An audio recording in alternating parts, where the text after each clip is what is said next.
I've seen fire, I've seen rain, seen sunny days that I thought would never end. I've seen lonely times when I could not find a friend, but I always thought that I'd see you again.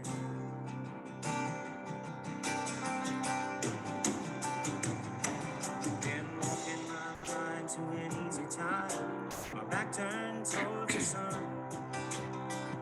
Lord knows when the cold wind blows, it'll turn your head around. Well, there's hours of time on the telephone line to talk about things to come. Sweet dreams and flying machines in pieces on the ground. Oh, I've seen fire and I've seen rain. I've seen sunny days that I thought would never end. I've seen lonely times when I could not find a friend, but I always thought that I'd see you, baby, one more time again. Thought I'd see you one more time again. There's just a few things coming my way. Jamie, I hate to stop listening to this music, but it's 12 o'clock. Did everyone get that? Fire and rain, get it? Fireside chat. I don't know if they got it. Hi, everybody. You think yes? I think yes. Jamie and I are here playing you Fire and Rain. That, you know, when we get done with this, I'm going to keep playing that song. That's like a great, I mean, it's a little sad, but it's a great song to play on a snowy day like today. For those of you joining us from the Midwest or anywhere where there's a storm, that's a great snowy day song. And Jamie and I have our virtual fireplaces on. Amy, I would kind of like to hear where everyone is tuning in from. If you all can put the city that you're in the chat, we would love to hear that, especially if you're in a warm place. We can imagine that we're there. Oh, Miami, that's nice. lucky them. No comments from people who are in Miami today. We just can't think about you or talk about you or talk to you Seattle, today. Vegas, Evanston, Chicago, Deerfield, Southern California, Atlanta, my hometown, New Sarah's York. got the snow in Skokie. Yes. We're going to stay strong. Yes. Let's begin this conversation, which we've deemed a fireside chat, and thus the fireside chat. It's really nice to speak with you all today, and I hope that we'll get some active debate and conversation going in a couple of minutes. But my name is Amy Schiffman. For those I don't know, I am president and CEO of Evolve Giving Group. And I have been working now both within and outside of the Jewish community in fundraising, strategic planning, executive recruiting, coaching and training, board development for about 26 years. And Evolve is now at year 1.5. And we are really excited to be having this conversation with you today. And I want to introduce Jamie Perry. I'm going to ask her to introduce herself.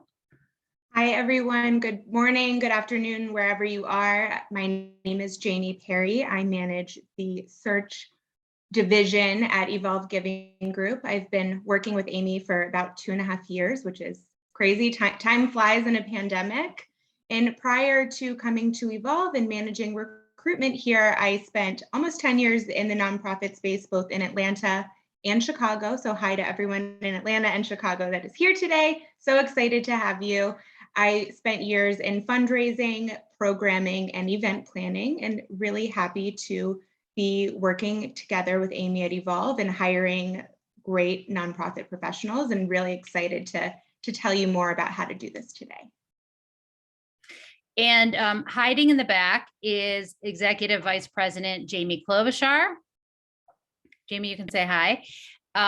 Jamie is going to be monitoring your questions and popping in when she thinks that she wants us to interrupt the conversation and hear from you. So you'll hear from Jamie, or we'll hear from Jamie on your behalf.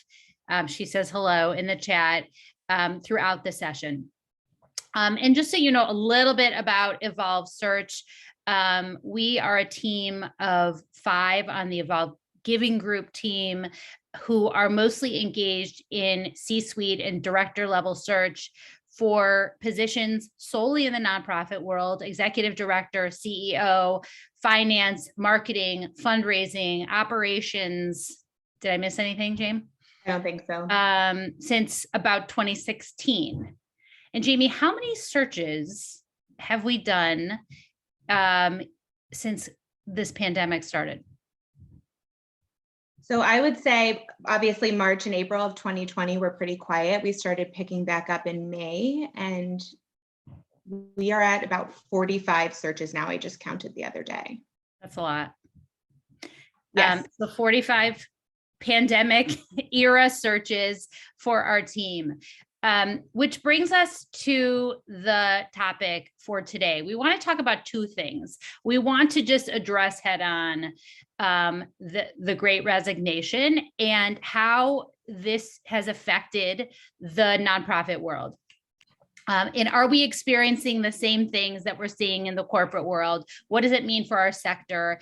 And most specifically, how do we recruit new team members during what feels like a very crazy time in the world, and certainly a crazy time in the hiring world? How do we retain great staff? How do we keep people who we love and we need to help us function? How do we help them be fulfilled and sort of stick around when there's maybe so many great offers out there? And I know that I'm going to ask this of Jamie later. If you don't have a top salary to offer, either to new candidates or current staff members, what do you do about that? How do you compete in this marketplace? And we're going to talk a lot about what people care about right now, given that we've done 45 searches in the past, couple of years. We want to just share with you what we're seeing, what we're hearing, and then we want to hear from you. What are you seeing? What are you hearing? What are you struggling with? So that really is the flow for today. And we're going to, like I said, take your questions throughout. Please put them in the chat box or the Q&A. Jamie and I are going to start with some of the questions that you've already submitted, some of you, or that our team brought to the table. We're going to be asking each other a bunch of questions, trying to stump each other. I want to start, Jamie, if it's okay, just sharing a couple of slides. And we're so like PowerPointed out, I know, in this world, but we're going to start with just a couple of slides to just get us all on the same page about what the data is showing us. And then I promise we'll take the PowerPoint down in like 30 seconds. But let me just say this, in case you haven't heard the news, 4.5 million Americans quit their jobs in November. This was the stat that scared me, Jamie. That scared me, that I want to share with everybody. I don't know about you, James. 45% of nonprofit employees will seek new jobs by 2025. So what do we do about the fact that maybe half of our workforce will look for something new in the next 3 years? That's the big question on my mind. 42% of nonprofits are struggling with job vacancy rates of 20% or more. So we've got open positions that we can't fill. Pre-pandemic, 1 out of every 67 jobs was remote. Now, this is another sort of shocking statistic, maybe now, but now it's 1 in 6. So many companies have not gone back and have no plans to go back, and many will never go back. So what do we do about that? How does that impact hiring? What do people want now? We're going to talk a lot about that. The real cost of turnover is estimated to be 33% to 2 times an employee's annual salary. That's huge. 2 times. So thus the conversation around retention. And yet 81% of us don't have a formal retention policy. We don't think or talk or write about or have a process around what we do to keep great people. So we want to talk about that. And I think this is my last one. 80% of nonprofits name salary competition as a factor preventing them to being able to hire great people. That's it. So that it feels like I just introduced a lot of doom and gloom. That wasn't my intention. It's not all negative. It's not. No, I think what was the percentage? How many would be leaving their nonprofits in 2025? 40 something? I don't know, 45%. They might be leaving one nonprofit, but they might be coming to yours. So, I think every good news for you. Yes, good news for you. I think that there's an opportunity to spread the great professionals around, and we just have to do everything that we can to keep the great people, retain them so that they want to stay. And we're going to spend quite a bit of time talking about that. Okay, well, I'm going to jump in. And I think first we're going to talk a little bit about recruitment, and then we're going to talk a lot about retention. Yep. So given the fact that you've managed dozens of searches during the pandemic, what are you hearing from people? James, what would you say are the most important or attractive factors in building a compelling offer? What are people looking for? Sure. So, at the end of the day, salary is going to be the most important driver for many people, not for everyone. If you have been able to afford to put money away for the last several years and you could afford a salary cut, then maybe that's not the most important piece. Maybe you have young kids that you like to take to school in the mornings now, or pick them up and be with them in the afternoon for a snack or help get dinner ready. Those flexible hours where you can be away from your computer for a bit to do those things are really important. So I would say flexible hours, as long as you're getting your work done, salary, the fully remote or hybrid work environment. A lot of our clients are having folks come in 2 to 3 days a week. And I think a good rapport and a really strong connection with your supervisor or the team that you're coming to work with is really important. I think when you're going through the interview process, candidates are really looking to see if they connect with you and their team. And this would definitely convince someone to jump ship or to come aboard with you.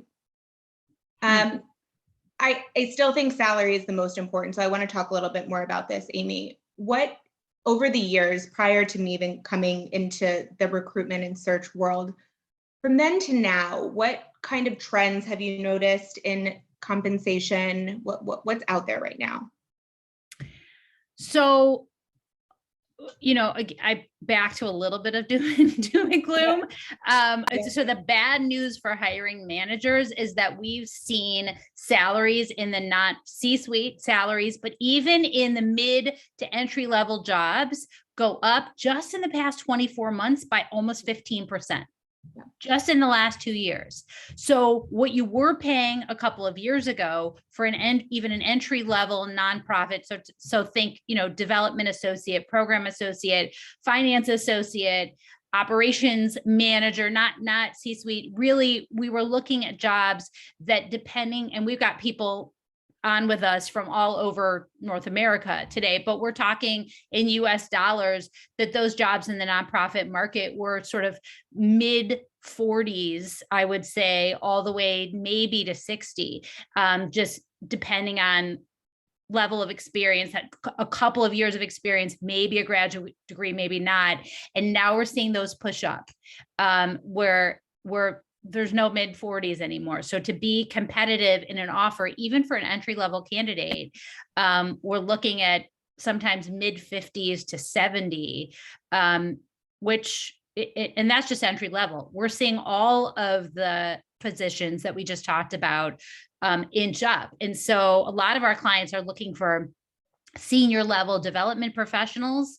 And I would say that salary range or market went up even more than 15% in the past couple of years. I would say 20 to 30% increase. So we have to readjust expectations with our clients, for our clients, and just think about, if you can't get there, do we adjust the job description and maybe we don't call it a director of development? Maybe we don't call it director of operations. Is there something we can do if that salary is just totally out of reach for you? Those are the kinds of conversations we're having.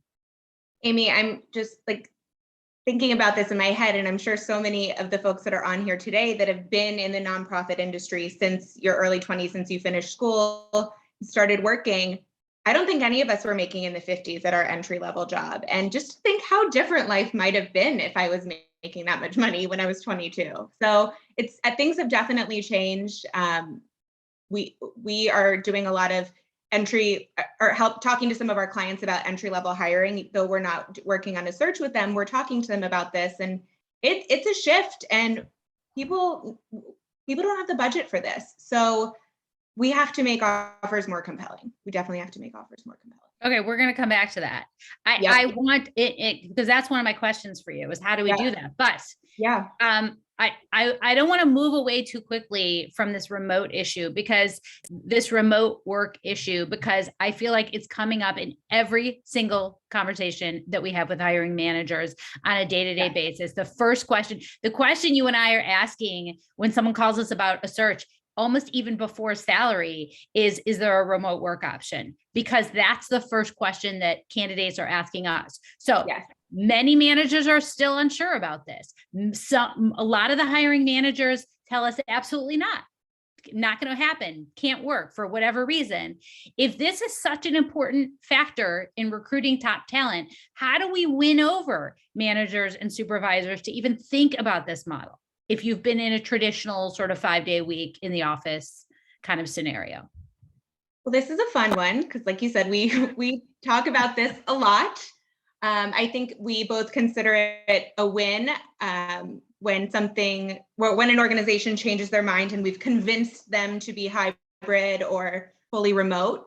I was working with an organization over the summer that was talking, when we were starting our search, they were talking about the tremendous growth that they've had in their programming and their fundraising and growing their team.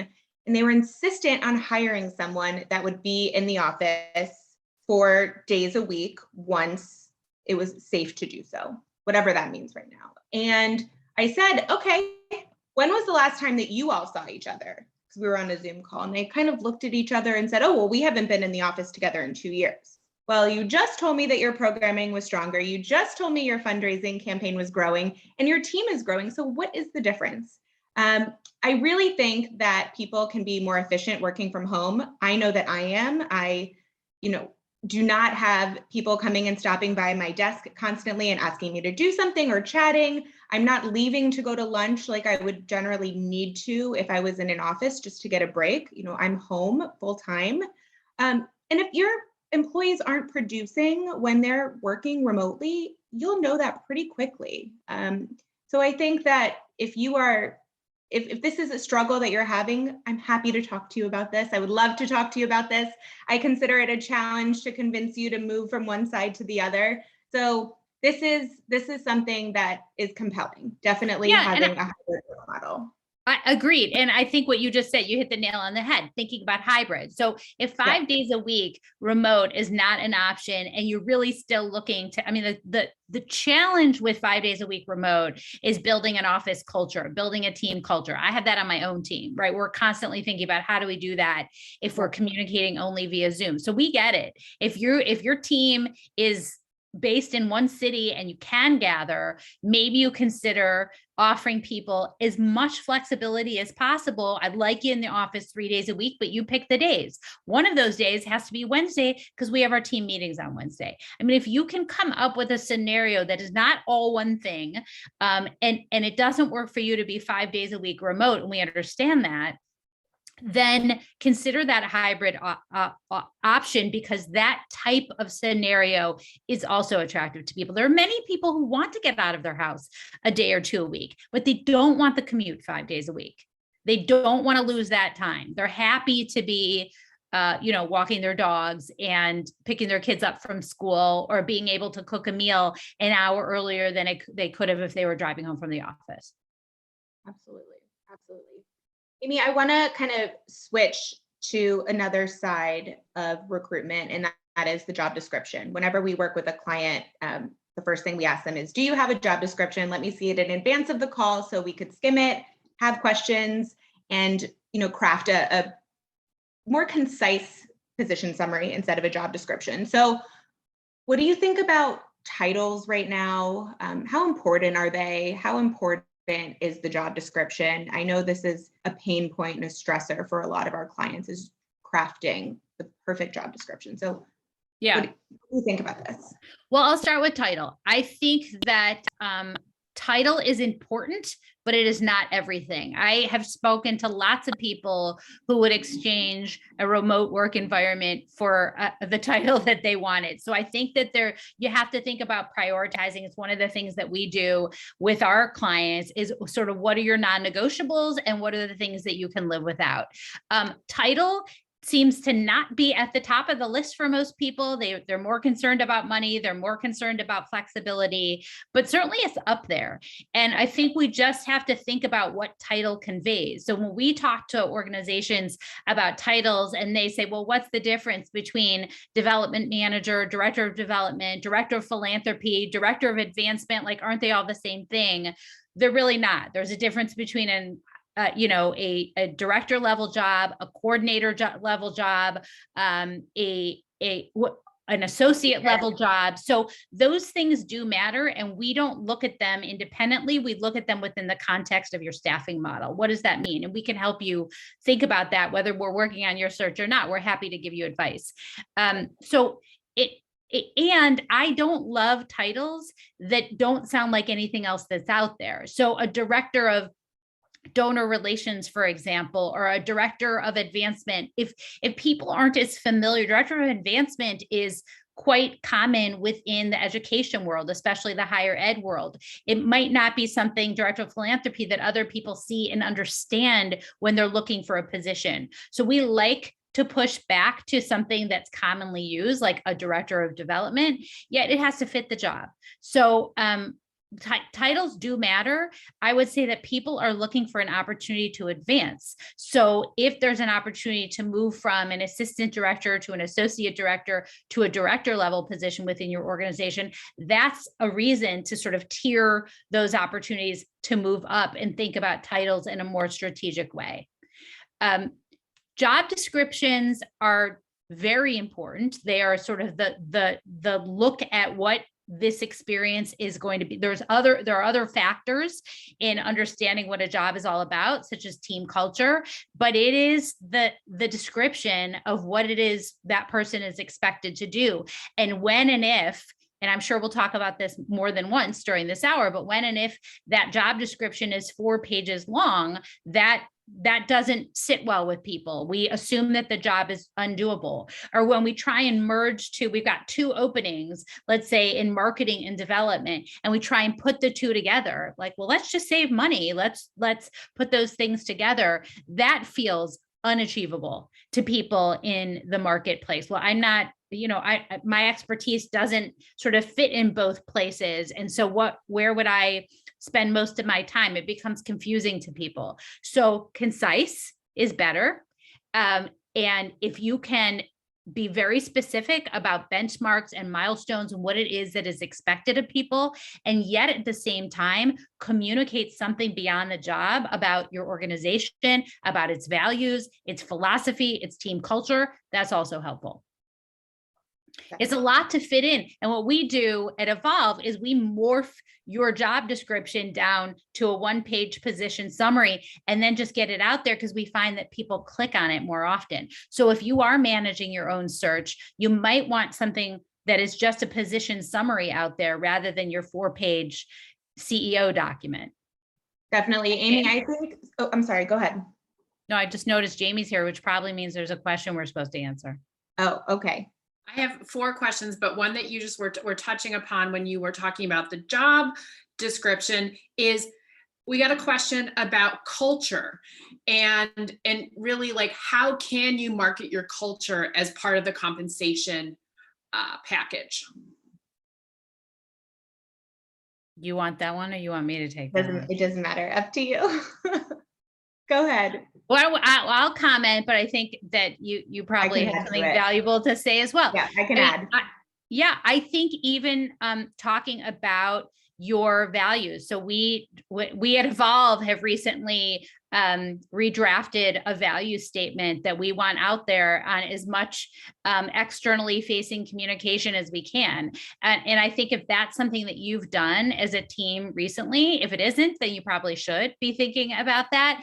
And if you have done that, then if you can include that somewhere, it can be short, concise. If you can really talk about that somewhere on the job description, what is your approach to issues around DEIJ? Really important to people right now. Do you care about that? How do you practice those values on an everyday basis? So if there's an opportunity, and for someone who's interested in that, we can maybe show you some great examples. Chat us that you want us to send you that. I think that it is something that you want to mention briefly, both in the description of the organization, which is typically up top in the job description, but also maybe a separate section down below that specifically is oriented around culture. Definitely. What else did you say, Jamie? Mostly that, so thank you. I think at the top of our position summaries, we do an overview of the organization. This gives a brief history of the organization, generally their mission or vision statement, because that is obviously important. We are all working in the nonprofit industry to further the mission of these organizations.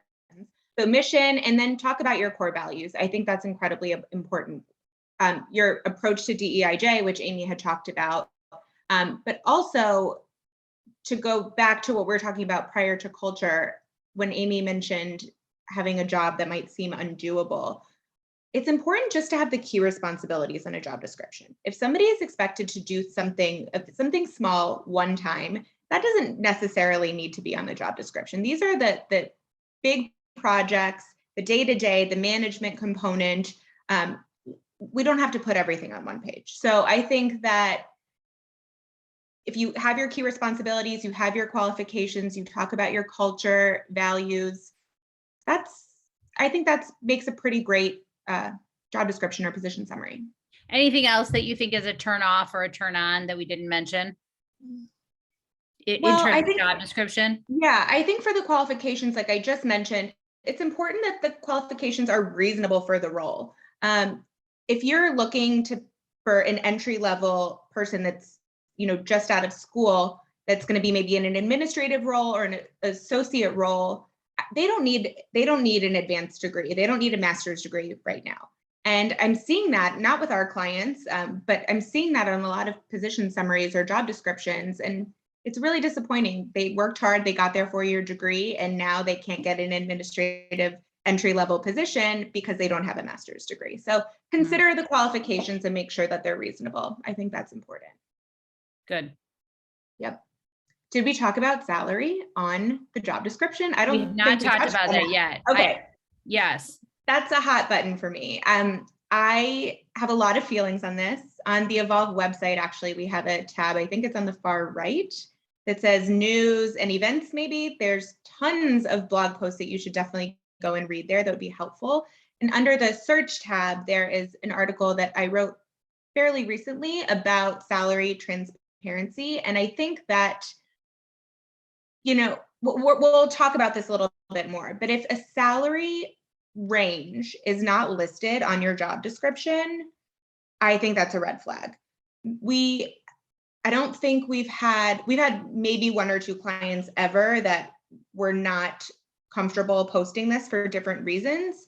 And one of those clients has come around, a big organization, and is now salary transparent company-wide, which is pretty incredible. So this all comes down to equity. And if you are not transparent about your salary range, what else are you hiding? So it's definitely a red flag. And if it's not on there and someone asks you for an interview and it's a recruiter, I think it's definitely okay to say, and I appreciate this when somebody would do this, I don't see the salary range before we have an interview and use both of our time. What is the salary range for this role? I think it's very fair to ask that question, and hopefully we're all moving in the right direction, and we'll be transparent about salary in the future. Yeah, and I think this initiative really, again, you said it came out of a quest for equity around hiring women, hiring people of color, that the salary range does not change depending on who you make the offer to. It's got to be consistent no matter who the candidate is. And that's our way of ensuring equity around compensation, no matter who's applying. Really Absolutely. important. We can come back to that. Yeah, for sure. Amy, we were just talking about when someone is asked to come to an interview, they are interested in the job, they go through the process, whether it's, the first round or the final round, and then they walk away from the job. We've seen this happen. This is a really interesting time, and Amy and I are spending quite a bit of time explaining to our clients that candidates are interviewing for many, many jobs. And while we want to be the most compelling and want to be the perfect place for them, they might be interviewing at another organization that is equally special to them. So why does someone walk away aside from, a better offer? Why might someone end their process in the search? Lots of reasons, all of which make us upset when it happens, but it does happen. And you put a lot of time and energy into getting to the offer. And so you don't want to be at that point where you've made the offer and this is your person and everyone's gotten on board and then they walk away. So pre-negotiating that offer, understanding, like I said before, what's important to this person, what are their priorities? Again, if you're not using a recruiter and you're doing this on your own, these are questions to ask early on so that you don't waste everyone's time. You don't put half your board in front of this person only to have them say no thank you to the offer. So make sure you understand what their non-negotiables are, what is a priority, what is it, has to happen in order to bring them over, so you're not wasting all that time and energy.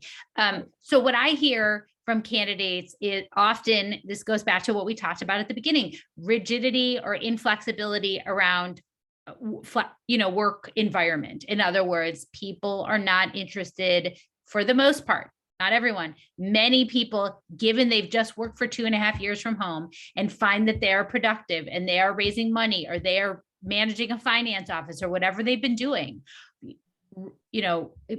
serving as the marketing senior executive in the office, they've been doing it successfully for 2.5 years, and their lifestyle is better than it was before because they're not commuting, because they have a little bit more time to balance their work-life obligations, and then they interview for a job that is totally inflexible, they're likely to walk away.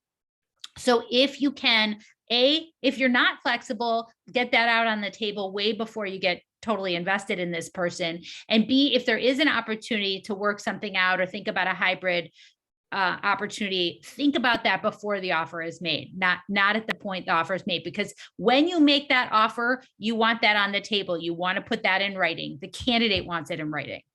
And they don't want, by the way, which is what a lot of us want to do, well, let's see you in the office 5 days a week for the next 6 months or so, and then we'll reevaluate. That also doesn't feel good to them when the job down the street or in the next state is saying you can be 100% remote. They had that guarantee up front. People are willing to give up money for that.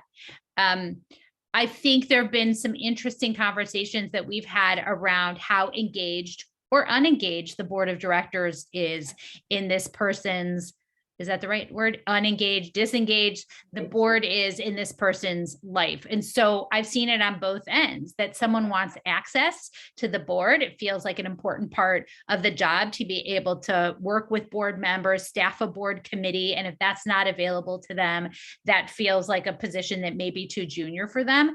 Or the opposite is true. When the board seems like they are calling all the shots and I'm not sure who I'm going to report to. And that feels confusing and maybe even risky for me when I'm used to a more traditional structure. So make sure that you're very clear with your candidate, if there is going to be board involvement and board engagement, what that person's role might be. Money is obvious.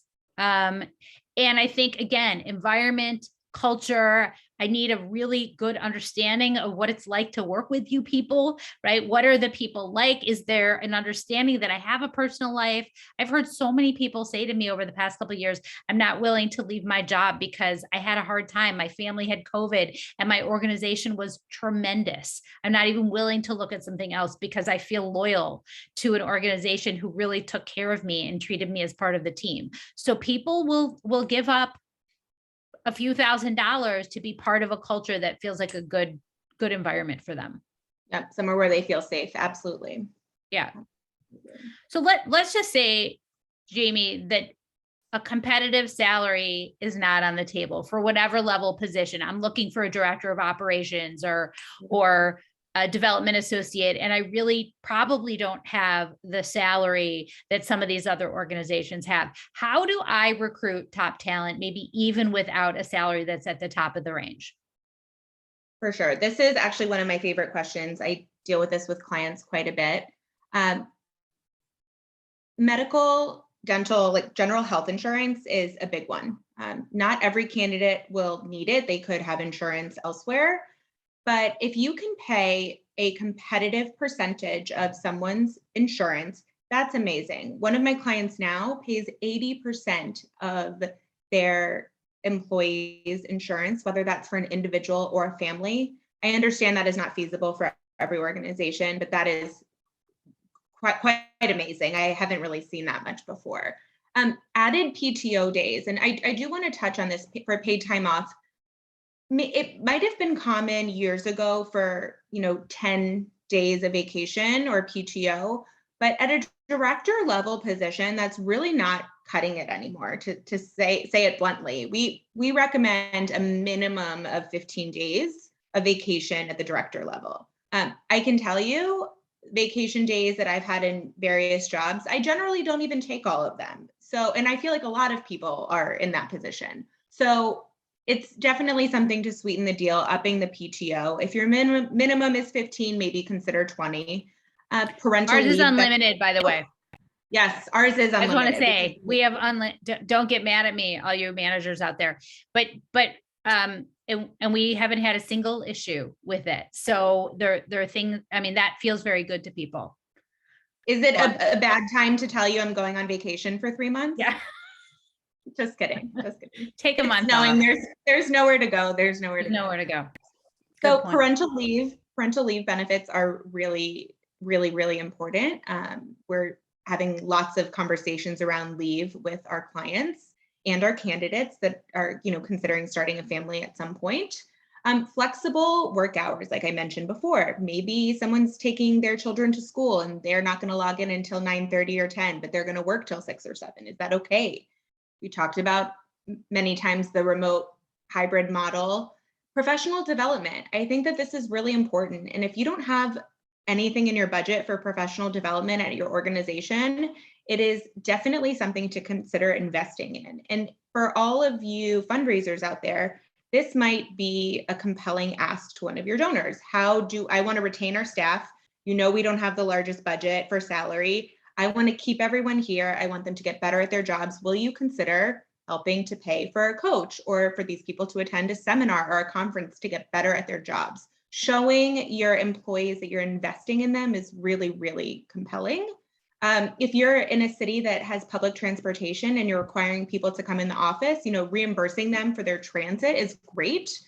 Or if you are a camp, if you are a school, if you are somewhere with programming, consider highly subsidized or even free camp tuition programming for your employees and their families. I think that those are all really important and could help convince someone to accept the job, even if the salary isn't what they're hoping for. Yeah, someone just asked in the chat, where do you start with PTO for entry level? I mean, I think the very bottom is 2 weeks, which ends up being 10 business days. Like that's entry level. That's been a stand. Maybe it's too few days, by the way. But if your organization also has a lot of holidays that they give off, that would be the very bottom. That's certainly Yep. not. And then we see the addition of a week for years of service, so anywhere from 2 weeks on the low end to I've seen up to 6 weeks for senior positions. Definitely. Mostly people don't take it all, but it is, I agree. I think it's a excellent negotiation area for negotiation. If you've got that flexibility, if you can't move on the salary, to give someone another week of time. Definitely. And something else when it comes to PTO, obviously fundraisers that are working on a fiscal year that's January 1 to December 31, taking off the week between, Christmas and New Year's isn't always easy because you're trying to close those last minute gifts. We understand. We've all been fundraisers before. And by we all, I mean the 3 of us that are on this call. That is the busiest time. I don't miss being busy at that time of the year. However, if you are not fundraising, if you have a team that is maybe finishing your year on June 30th, July 1, then maybe consider the week between closing the office the week between Christmas and New Year's. That way people aren't using half of their vacation days to go be with their family for the holidays, especially after the 2 years that we've just had. That time with family or friends is really important. So consider that too as another compelling way to sweeten the deal. Good advice. Yeah. I'm popping on to ask a question. One of the questions that we have that I feel like kind of ties in with this a little bit is, the trend in the for-profit world about going from a 40-hour work week to a 32-hour work week. Are you seeing this at all or hearing this from your clients about that as being an incentive in our world? Going down to 32 hours? Is that the question? And considering that full time. It's like the 4-day work week. I have not seen as much of that, but I have seen, but maybe the equivalent is that some clients are closing their office on Fridays, closing their office on Fridays during the summer, which means get your work done the first 4 days of the week. So maybe that's the equivalent scenario. If you can do that, fantastic. We're back to the fact that flexibility is key. We also, another thing I'm not sure, I don't think you mentioned, Jamie, in terms of if you don't have the salary to attract someone you want, consider offering it as a part-time job, right? It doesn't make more sense for you to have a director level person with a lot of experience who could do the job in 20 hours or 30 hours and is willing to get paid on a part-time basis rather than bringing someone on who is less experienced at 40 hours. It's another thing to think about. Right. And from the candidate side, for all of us that are on here to know, if you do end up taking a part-time job in the future, many of us that have been in the nonprofit industry for a while are so used to wearing many hats. And what is part-time? Really, are you really only going to work 20 hours a week? I don't think I have it in me, Amy. I know you definitely don't have it in you. So you might be getting 30 hours a week for 20 hours a week. And is that, it benefits the employer for sure. It benefits the employer. Absolutely. Yes. Absolutely. Yeah. Thank you. Yeah. Okay, should we talk about retention, or did Jamie, do you have any other questions related to recruitment that maybe we want to touch on before we move into the retaining talent? We can always go back and forth. We can always go back and forth. There are a couple questions that I think are interesting. Is this going back to the starting salary in the beginning of the conversation when we were talking about the fact that we are seeing folks wanting to come into entry-level positions between 50 and 70,000. And Nancy brings up the whole salary compression piece, right? That your existing staff is being paid at a certain level, and also that she's not seeing that donors are willing to increase their giving. So I just wanted to know if either one of you could comment on that. Yeah, I mean, we were going to touch on that anyway, as part of how do you retain people, and going back to salary transparency, right? Many managers are not in favor, not because they don't support the equity piece, but it's hard when you've got existing salary bands within an organization, that if now I'm going to post that I'm paying a director level person in my organization 110, but everybody else at that level is making 80 to 90, what am I going to do about that? Right. Then I have all of these people upset. So it does push us to course correct. And we've seen some organizations do that across the board, but where are those dollars coming from? Right. So yes, fundraising has to keep up with that. Endowment is sometimes a way to help us get through that. I've seen organizations fundraise specifically to help course correct the salary band. It's a tough case for support, I admit. So we have to think differently about that. And it may mean a reshuffle or reorganization of the existing organization in order to get there. And the getting there tends to take 2 to 3 years. It's not going to happen in 6 months or in 3 months so that you can post this job. It is something that tends to happen over the course of, I would say, 2 to 3 years to get people to where they need to be and reshuffle. It might mean we even eliminate some positions, unfortunately, if we're looking to get director level salaries sort of in line with one another. It is a challenge. It is a challenge. But if you're not going to bring your organization, maybe slowly, but eventually to that place where you are paying market salaries, you are going to lose people. I mean, that is what's happening here. If I can, right, if I've now seen that I work effectively, a lot of the people that we work with thought pre-pandemic that I would never be able to work from home. That would never work for me. And yet here they are. 2.5 years later, 3 years later, loving it, enjoying it, adapting to it, being productive in that environment. And you want them to come back to the office 5 days a week, and you want to keep their pay the same. And someone else allows them to do that job remotely for another $10,000. They like their life the way it is. There's no question they're going to leave. Right. I mean, that's really ultimately where we are. The pandemic has pushed us all to sort of take stock in our lives and decide what's important to us. If I can do my job and suddenly live in the mountains, right, and look out my window at the trees or behind me at my beautiful fireplace in my cabin, then and do my job. And by the way, maybe the cost of living is less where I want to move. I'm absolutely going to make that move. So the organizations that can offer flexibility have a leg up. Thus, the Great Resignation. People are retiring early. People, again, COVID has pushed us to take stock of what's important to us and move people along, or dream big, think differently about what they want to pursue in their lives. And they're willing to leave if we cannot create an environment that is conducive to that work-life balance. Okay. I don't know if you'd add anything. Let's talk more about the Great Resignation. Like we're all hearing this term. What does it really mean? How do we help these folks that are on this call retain their talent?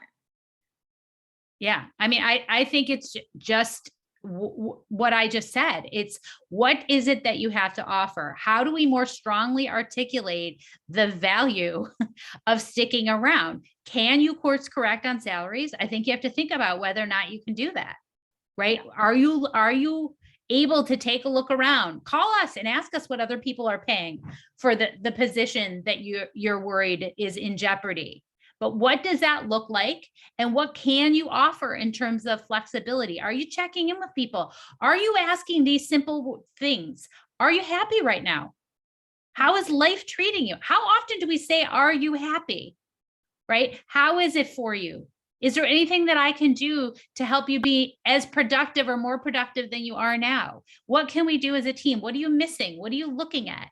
Are you sending surveys around to your staff to ask them what they're happy with and what needs improvement throughout the organization? If you're not doing that, someone else is. Someone else is paying a lot of attention to team and culture.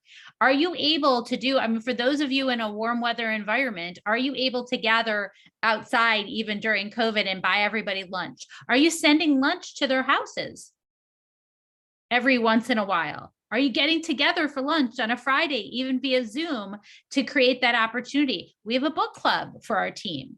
So are you creating opportunities to build that culture, even if you're in a semi-remote or a remote work environment, that allows people to continue to connect and build relationships in the organization and express to you what it is they're looking for out of their job? Right. I love the comment about the Friday lunch. We have 27 people on our team now. We are all around the country. And I think it's only been 2 weeks that we've been doing it, but it's so much fun. We have a 45-minute block on our calendars on Fridays at lunchtime. And you pop in, or if you're around. I got on for the last 15 minutes last week, and it was fun to see my coworkers' faces and just talk about the weather, because we're in Chicago, so that's what we're going to talk about, and plans for the weekend, updates with our families. It's really nice. So a good way to be together, definitely. So thus that slide at the beginning, do you have a retention plan or policy? And if you don't know what I'm talking about, then you don't have one, which is simply have members of your team, by the way, that don't only include your senior team, sat around together to talk about culture and what you can do to make this a fulfilling experience for everyone. And then share those results out. Think about what you have the budget to do. Not so expensive to spring for lunch every once in a while, right? Or to put up a Zoom call and let people talk about a book. Whatever it is, that type of thing is important, I think, especially to millennials. And Jamie, speaking of millennials, not to put you on the spot, but you're a millennial. I'm on the cusp. I'm not. I would love for you to talk for a minute. Given so many of us are hiring millennials at the moment for both sort of mid-level and director level positions, what kind of culture, environment, supervision, team are people looking for? Is it all about, if we're looking to retain members of our team who are in that age demographic, is it all about the money, or what else is important when we think about retention? Sure. When I am interviewing candidates, often they are asking about what opportunities for growth might be at that organization. Maybe that's why they're looking to make a move. Senior level or C-suite at the organization they've been at for 5 years, they're not going anywhere, so there's not a place for them to move up. A place where there's maybe some coaching, where their supervisor, takes the initiative and helps develop these people into better professionals. Super important. Transparency in the workplace, I think, is important. A place where you feel valued, a place that has your back, that cares about you, not just as an employee, but as a person. And, also salary. I think that we all have bills to pay. It's hard to go backward, especially when you've become accustomed to living a certain lifestyle. So I think that those are probably the most important pieces for, I guess, my demographic, more or less. But Amy, as you mentioned, you are not a millennial, though you could pass as a millennial. Oh, thanks, Jamie. Of course. What are you seeing in terms of folks of your generation that are looking to hire millennials? I would say, listen, if we as managers and supervisors are looking to make our team environments conducive to retention, right? How do we keep the superstars, or how do we create an environment for new people to come in? How do we attract them? The ones that I call and say, hey, would you take a look at this new opportunity? And they say, no, thanks, I'm fine. I think they have a few things in common, or the organizations offer a few things in common. And one is that there's got to be a track for upward mobility. There has to be a next place to go. And not only does there have to be a next place to go, but they need to hear their supervisors say, even if they've been in the job for only a year, this is what I have in mind for you next, or here are the different opportunities that are on the table. If someone has no sense of what's next, or that you have them in mind, even if it's 2-3 years away, for a promotion at some point, and here are the skill sets or assets that they need to bring to the table in order to qualify for that position, then they're more likely to be lured by another position where they do see that next title, or they do see that opportunity. So we have to sit down and be really intentional with our supervisees about what is next for them. There has to be an articulated career track, because if they don't know what's coming, they're not tempted to stick around for it. I think that they've got to be feeling that they're being paid at least close to market value.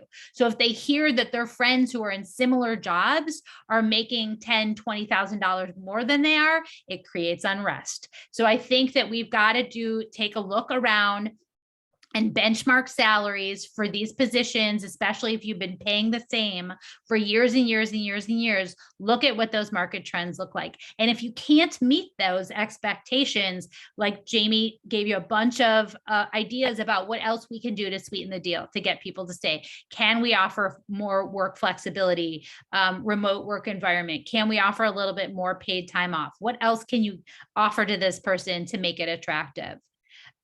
The people, I mentioned this before, the people who are sticking around are people who feel that the organization has their back in good times and in bad. You stuck by me when I was, again, home sick with COVID or taking care of kids who were sick with COVID or needing to attend to a parent who was not doing well. You gave me all the time off I needed. I now I'm not going to look at every job that or talk to every recruiter who calls me. There is that sense of loyalty for organizations who've really gone above and beyond. And people say that to me. I really appreciate what the organization has done for me, and I'm planning to stick around. They also want to feel, and this will be the last thing, I think they want to feel like they've got a voice at the table. There can't be all these meetings going on without them. They want to be able to express their concerns, their ideas, and to know, like I said, that there's a leadership track available to them. They need to know that someone hears them when they say, I want to learn how to supervise, or I want to learn this new skill set. I want to be a part of this strategic planning process. I've never worked with a board before, so I want that experience. We have to ask those questions and understand what it is our employees want to do and learn and know, but they also have to feel free to express that. And those people will stay if you provide them with those experiences. Will you talk, you talk about how you can articulate a career track when you're in a small nonprofit? Yeah. Jamie, me or you? I was going to say, I think that this happens a lot. There is often opportunities. You might come in to a small, lean staffed nonprofit, but when you grow the nonprofit, whether it's through fundraising, programming, membership, whatever it is, you have the opportunity to build teams underneath you. And I think that that's something that's very common. You come in as the sole development person, you're doing great, you're raising lots of money, and then it's time to hire a development associate underneath you or a development manager. So I think that's probably one piece. Amy, do you want to add anything? I would just say you can make up titles that don't exist. Right. Right. So if you've hired someone at an associate level and they're not ready for the director position, and there are no jobs in between, create that job. Right. If you're a small nonprofit, you probably have the flexibility to create, like I said before, an assistant director, an associate director, a senior manager of this, a senior coordinator, right? What are the different levels, and how can can that person's job change as they mature within the organization and are ready to take on new responsibilities, even if it's not, the person above them isn't leaving, isn't going anywhere. Is that the only opportunity to move? So be creative and think about what else you can create for that person. And with that new title should come salary. By the way, we don't promote without saying that there's an X% increase that comes with it. That's how we get people to stick around. Right. The other question I was hoping the two of you could respond to has to do with older staff members, Amy, your age, my age, and above. Like, how do you make it attractive for people who are close to retirement or at least able to retire? How do you keep it attractive for them to stay? Because, they're often some of the most valuable employees we have at nonprofits, especially with some institutional knowledge.